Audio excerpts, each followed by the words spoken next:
দুর্দিনের দুঃসময়ের বন্ধু, নবীজির আপন দুইজন লোক, একজন হলো রাসূলুল্লাহর স্ত্রী। ও পর্দার মহিলারা, মাগো, স্বামী হলো তোমার সব থেকে বড় বন্ধু, সব থেকে আপনজন হলো স্বামী।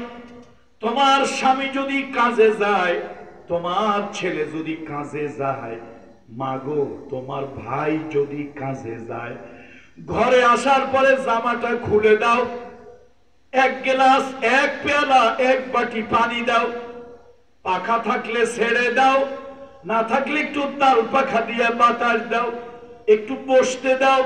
এই যে পুরুষ সারাদিন কাজ করেছে, সারাদিন কাজ করেছে, ঘরে আসার পর মহিলারা যখন একটু ভালো ব্যবহার করে, আল্লাহ তাআলা পুরুষের দিল থেকে সব কষ্ট আল্লাহ ধুয়ে মুছে দেয়, পুরুষের কোনো কষ্ট থাকে না।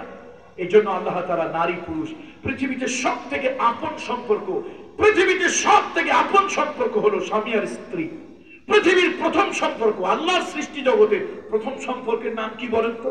স্বামী আর স্ত্রী। বাবা মা না, সৃষ্টি জগতের প্রথম সম্পর্কের নাম স্বামী স্ত্রী। এই জন্য আপনারাও স্ত্রীদেরকে ভালোবাসবেন, পিটাইয়েন না, খবরদার পিটাইয়েন না ভাই। বিলাই পিটানের মতো, গরু পিটানের মতো কিছু লোকের আছে, কথায় কথায় বউ পিটায়, মনে করে আমি বড় সুপুরুষ, অনেক সোয়াব। বউ পিটাইলে এরকম আলাদা কোনো সোয়াব নেই। যদি সোয়াব থাকতো তাহলে আমি বলতাম হাওলা লাঠি বানান, শক্ত করে লাঠি বানান, বাড়ি গিয়েই কথায় কথায় 5 বাড়ি, কথায় কথায় 5 বাড়ি। বউ পিটানের মধ্যে কোনো সোয়াব নাই, বউ পিটানের মধ্যে আলাদা কোনো বরকত নাই। সুতরাং এই কাজটা করিয়ে না। অনেক পুরুষ আছে, বিশেষ করে একটা নোয়াখালীর ভালো গুণ বেশি, তবে তুই একটা বদনাম করবো, বলবো নি, তবে এটা যেন আবার আমার বিবি সাহেব না শোনে খবরটা। আবার সালাকি করে কেউ তার কাছে পাঠাইয়েন না, তাহলে বলবে তুমি আমার বাপের দেশে গিয়ে আমার বাপ দেশের বদনাম। মহিলাদেরকে তো ভয় করতে হয় নাকি? না, ভয় না, ভালোবাসবেন, ভালোবাসবেন, ভয় নয়, একে অপরের পরিপূরক। وآيات لهم أن خلق لكم من أنفسكم أزواجا لتسكنوا إليها وجعل بينكم مودة ورحمة। সুতরাং সৃষ্টির প্রথম সম্পর্ক হলো স্বামী আর স্ত্রী। স্ত্রীদেরকে ভালোবাসবেন, এটা সুন্নত, সব নবীর সুন্নত। বউকে ভালোবাসে, তাই বলে নিজের বউ, পরের বউ না। এই কার বউ?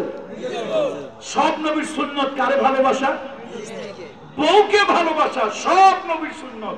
সুতরাং আপনারাও ভালোবাসবেন, বউকে ভালোবাসবেন, স্ত্রীকে ভালোবাসবেন, এটা নবীদের নবিয়ানা সুন্নত। আর মা বোনদেরকে বলি, মায়েরা, মাগো, স্বামীদেরকে ভালোবাসবেন, মা স্বামীদের সাথে ভালো ব্যবহার করবেন। কথায় কথায় স্বামীকে খোঁটা দেওয়া, কথায় কথায় গালি গালাজ করা, কথায় কথায় আপনার খারাপ আচরণ করা, এগুলি একদম আমরা করব না। বলেন আমরা একদম করব? বলুন একদম আমরা করব না। এই কাজটা করবেন না। মা খাদিজাকে রাসূলুল্লাহ অনেক ভালোবাসছে। আবার মা খাদিজা কেমন ভালোবাসছে দেখেন। আল্লাহ, আল্লাহু আকবার। শুনেন, সাইদি সাহেবের একটা ওয়াজ, আহারে কলিজার মধ্যে লাগে, শহীদ আল্লামা দেলওয়ার হোসেন সাইদি। আহারে কি একটা ওয়াজ, মনে হয় এখনো কলিজার মধ্যে খালি ঢুকে যায়। সাইদি সাহেব একবার কাঁদতে কাঁদতে একটা ওয়াজ করছিল, বলছিল মা খাদিজা ইসলামের জন্য, নবী মুহাম্মদ রাসূলুল্লাহর জন্য, ইসলামের প্রথম যুগে মা খাদিজা রাসূলুল্লাহর জন্য যা করছে, ও দুনিয়ার মুসলমান, সেই দিন আমরা কেউ কোনোদিন শোধ করতে পারবো না। আমাদের বুকটা ফেড়ে, কলিজাটা হাত দিয়ে টেনে বের করে ছিঁড়ে মা খাদিজার পায়ের উপরে সব মুসলমান যদি রাখে, মা খাদিজা নবীর জন্য, ইসলামের জন্য, আর নব মুসলিমদের জন্য যা কিছু মা টাকা দিয়া, পয়সা দিয়া, বুক দিয়া, টুইট দিয়া, ভালোবাসা দিয়া যা করছে, সেদিন উম্মত কোনদিন শোধ করতে পারবে না। সেদিন উম্মত কোনদিন শেষ করতে পারবে না। গভীর রাত্রে আমার রহমতের নবী কাফেরদের ভয়ে আস্তে আস্তে করে ঘরের সামনে গিয়ে ডাক দিয়েছে, খাদিজা আইনা আনতে, কোথায় আপনি, কোথায় আপনি? ডাক দেওয়ার সঙ্গে সঙ্গে লাব্বাইক ওয়া সাআদাইক, লাব্বাইক ওয়া সাআদাইক বলে দরজা খুলে দিয়েছে। আমার নবী জিজ্ঞেস করে, ও খাদিজা, যতদিন ডাকলাম, যতবার ডাকলাম, এক ডাকের বেশি কোনোদিন দেওয়া লাগে না, গভীর রাত্রে আমি আসি, গোপনে গোপনে আসি, লুকায় লুকায় আসি, পালায় পালায় আসি, এসে আস্তে ডাক দেই, দরজা তুমি খুলে দাও। কারণটা কি? মা খাদিজা চোখের পানি ছেড়ে দিয়া বলে, আবুল কাসেম মুহাম্মদ, আপনি দ্বীনের দাওয়াত, কালেমার দাওয়াত, তাওহীদের দাওয়াত, সত্যের দাওয়াত দেওয়ার জন্য মাঠে ঘাটে বাড়ি বাড়ি যান, গভীর রাত্রে পালায় পালায় আসেন। বাড়ির পশ্চিম পাশে হলো আবু জাহাল, পূর্ব পাশে হলো আবু লাহাব। যদি তারা টের পায় নির্যাতনের পাহাড় ভেঙে দেবে, আপনি গোপনে গোপনে আসেন, আস্তে করে ডাক দেন। আমি যদি তখন বিছানে যদি আরাম করে ঘুমাই, আপনি যদি এসে আমাকে ডাক দেন, খাদিজা খাদিজা কোন আইনা আনতে, কোথায় তুমি ওঠো। আমার যদি ঘুম থেকে উঠতে দেরি হয়ে যায়, আল্লাহ নবীর সঙ্গে বেয়াদবি হয়ে যাবে, আপনি কষ্ট পাবেন, কোনো বিপদ আসবে। এই জন্য বাচ্চা কাচ্চা গুলো ঘুম পাড়াইয়া আপনার ডাক শোনার জন্য প্রতিদিন ওই দরজার সঙ্গে পিঠ লাগাইয়া দাঁড়াইয়া দাঁড়াইয়া আমি ঘুমাই। মেরাজের কারণ মনে আছে না? ভুলে গেছে? এখন দুই কারণ তো আগে বলছি। তৃতীয় কারণ হলো দুইজন লোক মারা যাওয়ার কারণে। কয়জন লোক? কে কে বলুন তো? মা খাদিজা। শুধু খাদিজা বলবেন না, খবরদার।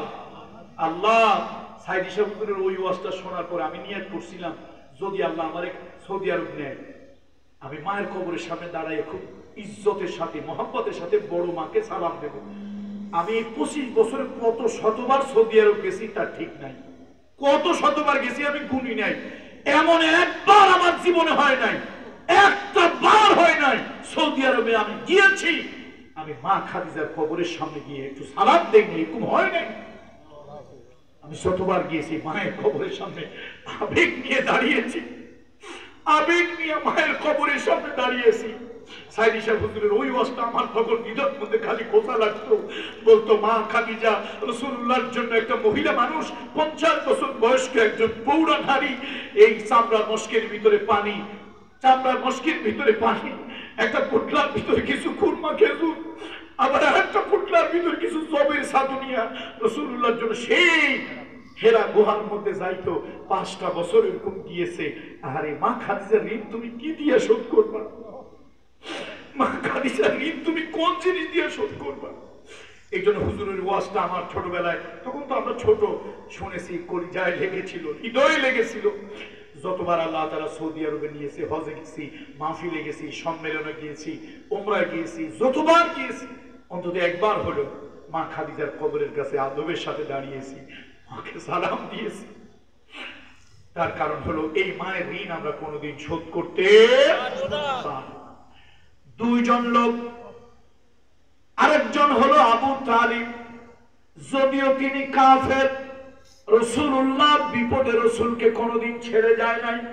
ওই জেলখানার ভিতরে নবীজি যখন, আবু তালেবের চামড়া হাড্ডি ছাড়া আর গায়ের মধ্যে কিছুই নাই, তখনও আবু তালেব রাসূলুল্লাহকে ছেড়ে যায় নাই।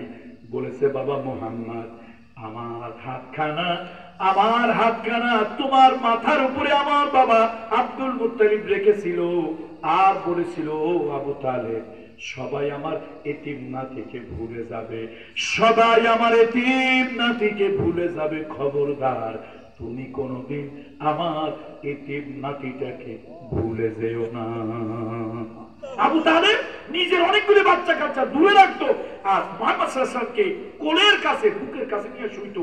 লোকরা বলতো, আবু তালেব, আচ্ছা তুমি মুহাম্মদকে বুকের কাছে নাও, তোমার বাচ্চা কাচ্চাগুলো দূরে, কারণ কি? কয়, শোনো, আমার ছেলে মেয়েদের বাপ আছে, মা আছে, জীবিত আছে, মুহাম্মদের বাপ নাই, মা নাই। গভীর রাত্রে যদি ঘুম ভেঙে মায়ের কথা মনে পড়ে, বাবার কথা মনে পড়ে, দীর্ঘ একটা নিঃশ্বাস ছাড়বে। এই জন্য বাবা হইল আমি, মা হইল আমি, বুকের কাছে রাখি। সে আবু তালেব যদিও কাফের, নবীজিকে কোনোদিন কষ্ট দেয় নাই। এই জন্য আল্লাহ তাআলা সব থেকে বেশি, সব থেকে কম আযাব কাকে দেবেন? আবু তালেব। এই আবু তালেব মারা গেছে, মা খাদিজা মারা গেছে, রাসূলুল্লাহর দিলটা ব্যথায় ভরে গেছে। আল্লাহকে জিব্রাইল আমার হাবিবের দিনটা ব্যথায় ভরে দেখেন না, ওই যে নতুন নতুন বাচ্চা কাচ্চা হইতে গিয়া যদি মারা যায়, অথবা কোনো মেয়ের যদি স্বামী মারা যায়, মনে যখন বেশি ব্যথা পায়, বাপ মা কয় বিয়াই বিয়াই এই আমার কাছে একটু মেয়েটাকে দেন, আমার কাছে একটু দেন, ও তো মনে একটা কষ্ট পাইছে, কয়েকদিন আমাদের কাছে থাকুক, আবার আপনার কাছে দিয়ে যাব। তার মানে কি, আপনজনের কাছে থাকলে মনের ব্যথা দূর হয়। আমার আল্লাহ ডেকে বলেছি, ভাই আমার হাবিবের দিলে বড় ব্যথা, যাও জান্নাত থেকে বুরাক নিয়ে যাও, আমার হাবিবকে স্পেশাল গেস্ট বানাইয়া, বিশেষ মেহমান বানিয়ে আমার হাবিবকে নিয়ে আসো। আমার কুদরত দেখুক, জান্নাত দেখুক, জাহান্নাম দেখুক, ইল্লিন সিদ্দিক দেখুক, আমার নবীর মনের ব্যথাটা একটু উপশম হোক, মনের ব্যথাটা একটু ভুলে যাও। তবে মেরাজ হলো নবীর জীবনের কততম মুআজিজা? দ্বিতীয় শ্রেষ্ঠতম মুআজিজা। আল্লাহ তাআলা বলেন, সুবহানাল্লাযী আসরা বিআবদিহি লাইলান মিনাল মাসজিদিল হারাম ইলাল মাসজিদিল আকসা مسجد الأقصى الذي باركنا حوله لنريه من آياتنا إنه هو السميع البصير। আল্লাহ তাআলা তার হাবিবকে দেখানোর জন্য মেরাজে নিয়ে গেলেন। জিবরাইল এলো রাসূলুল্লাহর কাছে, মেরাজে নেওয়ার জন্য জিবরাইল এলো। উম্মে হানিতে ঘুমিয়েছিল। ও জিবরাইল, এত রাত্রে আসলে, গভীর রাত্রে কোনদিন আসো না, এত রাত্রে আসলে ডাক দিলে আমার উম্মতের কোন দুঃসংবাদ আছে নাকি? ইয়া রাসূলুল্লাহ, মন খারাপ করিয়েন না, ইয়া রাসূলুল্লাহ অস্থির হইয়েন না, আপনার উম্মতের জন্য কোনো দুঃসংবাদ নাই, বরং শুভ সংবাদ। আল্লাহ তাআলা আপনাকে মেরাজে মেহমান বানিয়েছেন, আপনি মেরাজে যাবেন, আর আপনার উম্মতের মর্যাদা বেড়ে যাবে। এই মেরাজে নবীজি 14 দফা কর্মসূচি নিয়ে আসলেন। বলেন কয় দফা? সবাই বলেন কয় দফা? 14 দফা কর্মসূচি নিয়ে আসলেন। এই দুনিয়ায় অনেক নেতা, আমি কোন নেতাদেরকে অসম্মান করি না, এটা আমার ডায়েরিতে নাই, আমি তাদেরকে সম্মান দিই। আপনারা যখন যেরকম বাতাস দেখেন, এই দল ক্ষমতায় থাকলে ওই দলের ঠ্যাঙ্গান, ওই দল ক্ষমতায় থাকলে এই দলের ঠ্যাঙ্গান, আমি এরকম করি না, সবাইকে সম্মান দিয়ে কথা বলি। আমাদের জাতির যত নেতা ছিলেন, তারা কেউ না কেউ কোনো না কোনো দফা দিয়েছে। বঙ্গবন্ধুর ছিল 6 দফা। কয় দফা ছিল? শহীদ প্রেসিডেন্ট জিয়াউর রহমান, তার ছিল কয় দফা? 19 দফা। মনে আছে নি আপনাদের? 19 দফা। শেরে বাংলায় কে ফজলুল হক, সৈয়দ শহীদ সরওয়ার্দী, তারপরে আব্দুল হামিদ খান ভাসানী। এই যে গত কিছুদিন, কয়েক বছর আগের কথা, ফিউ ডেজ এগো, আপনার হেফাজত ইসলাম দিছিল কত দফা? মনে আসেনি? 13। মাশাআল্লাহ, তো মনে আছে। এরকম পাবলিক নিয়ে ওয়াজ করতে মজা লাগে। তাহলে কেউ 6 দফা, কেউ 19 দফা, কেউ 14 দফা, কেউ 13 দফা। আল্লাহ তাআলা মুহাম্মদুর রাসূলুল্লাহর কাছে মেরাজ থেকে আসার পরে দেশের কল্যাণ, জাতির কল্যাণ, মানবতার কল্যাণে কত দফা কর্মসূচি দিয়েছেন? আচ্ছা, এবার আপনি যে দলের হন, যে ধর্মের হন, হিন্দু ভাইও যদি এলাকায় থাকেন, আপনার কাছে আমার দাবি, আচ্ছা বঙ্গবন্ধুর 6 দফা যদি মানা যায়, জিয়াউর রহমানের 19 দফা যদি মানা যায়, আব্দুল হামিদ খান ভাসানীর দফা যদি মানা যায়, শেরে বাংলা ফজলুল হকের দফা যদি মানা যায়, মোহাম্মদ আলী জিন্নার দফা যদি মানা যায়, মহাত্মা গান্ধীর দফা যদি মানা যায়, ইন্দিরা গান্ধীর দফা যদি মানা যায়, হেফাজতে ইসলামের 13 দফা যদি দেওয়া যায়, তো মুহাম্মদুর রাসূলুল্লাহ 14 দফা কি মানা যায় না? আজকে মুসলমানের দেশে কি জবাব আল্লাহর কাছে কিয়ামতের দিন? রে মুসলমান, তোমার দেশে হিন্দু, বৌদ্ধ, খ্রিস্টান সব মানুষের নিরাপত্তার জন্য, জীবনের নিরাপত্তা, রক্তের নিরাপত্তা, সম্পদের নিরাপত্তা, আমি আল্লাহ তাআলা সব মানুষের নিরাপত্তার জন্য আকাশ থেকে সংবিধান দিয়েছিলাম, কোরআন, আর তার ভিতরে মেরাজের 14 দফা দিয়েছিলাম। কেন তোমরা সেগুলি পালন করো নাই? কি জবাব আপনি আর আমি আল্লাহর আদালতে দেব? এই জন্য আসুন, মেরাজের মাসে শুধু মেরাজের কথা শোনা নয়, আমরা 14 দফা। তবে আল্লাহ তাআলা সত্যি মহান, বলেন আল্লাহু আকবার। আল্লাহ মহান, আল্লাহ মহান। কেন? এই 14 দফার ভিতরে একটা দফা আল্লাহ তাআলা নিজের জন্য রাখছে, 13টা দফা আল্লাহ মানুষের কল্যাণে, মানবতার কল্যাণে, দেশের কল্যাণে, জাতির কল্যাণে আল্লাহ তাআলা দিয়েছে। কত দফা? 13 দফা। দেখেন আপনারে আমারে যদি ভাগ করতে দিত, এই যে বানরের পিঠা ভাগের গল্প কি ছোটবেলা কেউ পড়ছিলেন? বানরের কি ভাগ? পিঠা ভাগ। তো বানরের পিঠা ভাগ করতে দিছে, ভাগ করতে গিয়ে সব শেষ, নিজেই খেয়ে ফেলছে। তো আল্লাহ তাআলা কয় শোনো, দফা দিছি 14 দফা, আমি আমার জন্য 13টা রেখে তোমাদেরকে একটা দিতে পারছি। আমি আল্লাহ রাখছি একটা, তোমাদেরকে দিছি কয়টা? 13টা। وَقَضَى رَبُّكَ أَلَّا تَعْبُدُوا إِلَّا إِيَّاهُ وَبِالْوَالِدَيْنِ إِحْسَانًا। আল্লাহ তাআলা নিজের জন্য দিলেন, গোলামি হবে, ইবাদত হবে, বندگی হবে একমাত্র আল্লাহর।